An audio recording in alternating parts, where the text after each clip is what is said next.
All right, let's talk about how you can make columns the same size or the same width within Excel. So first step, what we're going to want to do is select this little arrow in the top left corner here, and that's going to select all the cells within your worksheet. Then what you can do is one of two things. First, what you can do is do this manually by finding this little line in between each column, and you can select any of these lines in between any of these columns.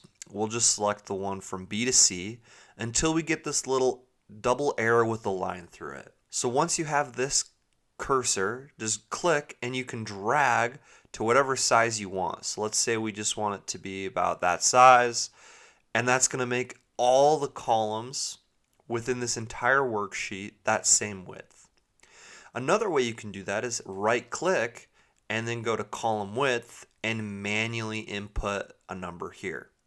Now, I don't typically find this as useful just because I have no idea conceptually what 14.18 is, or if I put 15 here and then hit OK, I don't know what that means. So for me, it's easier to just click and drag until I get the right width that I'm looking for. Thank you so much for watching. Please subscribe and smash the like button before you go. Thank you so much and have a great rest of your day.